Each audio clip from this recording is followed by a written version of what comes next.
ಖಂಡಿತ ಇಲ್ಲ. 76 ವರ್ಷಗಳ ಸುದೀರ್ಘ ಕಾಯುವಿಕೆಯ ನಂತರ ಭಾರತ ದೇಶದ ಅರ್ಧದಷ್ಟು ಜನರಿಗೆ ಸಂಪೂರ್ಣ ಹಕ್ಕು ಈಗ ಸಿಗಲಿದೆ. ಇದೇ ನಾರಿ ಶಕ್ತಿ ವಂದನಾ ಅಧಿನಿಯಮ, ಈ ಒಂದು ಏನು ಮಸೂದೆಯನ್ನು ಜಾರಿಗೆ ತರ್ತಾರೆ, ಈ ವಾಹಿನಿ ಮುಖಾಂತರ ಮಾನ್ಯ ನರೇಂದ್ರ ಮೋದಿ ಅವರಿಗೆ ನಾನು ಧನ್ಯವಾದಗಳನ್ನು ಸಲ್ಲಿಸ್ತೀನಿ.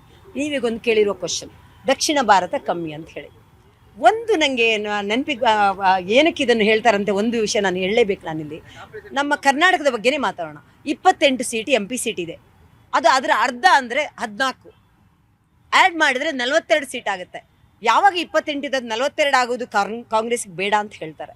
ಅದೇ ಥರ 224 ಸೀಟ್ ಇದ್ದದ್ದು 336 ಆಗುತ್ತೆ, ಅದು ಬೇಡ ಅಂತ ಹೇಳಿದ್ರೆ ನಿಜಕ್ಕೂ ಮಹಿಳೆಯರು ಇಲ್ಲಿ ರಾಜಕೀಯದಲ್ಲಿ ಬರೋದು ಬೇಡ ಅಂತ ಇವರ ಒಂದು ಅನಿಸಿಕೆನ ಅಥವಾ ವಿರೋಧ ಮಾಡಲೇಬೇಕು ಅಂತ ಮಾಡ್ತಿದ್ದೀರಾ? ಈಗ ಉತ್ತರ ಕರ್ನಾಟಕದ ಬಗ್ಗೆ ಮಾತಾಡೋಣ. ನಾವು ಸಿಂಪಲ್ ಕ್ಯಾಲ್ಕುಲೇಷನ್ ಬಗ್ಗೆ ಬೇಡ. ಉತ್ತರ ಕರ್ನಾಟಕದಲ್ಲಿ 80 ಸೀಟ್ ಇದೆ, ಅದರ 50% ಅಂದರೆ 40, 120 ಸೀಟ್ ಆಗುತ್ತೆ. ಇಲ್ಲಿ 28 ಇದ್ದದ್ದು 42 ಆಗುತ್ತೆ, ಅಲ್ಲಿ 80 120 ಆದಾಗ ವ್ಯತ್ಯಾಸ ಏನಾಗುತ್ತೆ? ಎಲ್ಲ ಕಡೆನೂ 50% ಜಾಸ್ತಿ ಆದಾಗ ವ್ಯತ್ಯಾಸ ಏನಾಗುತ್ತೆ? For example 1971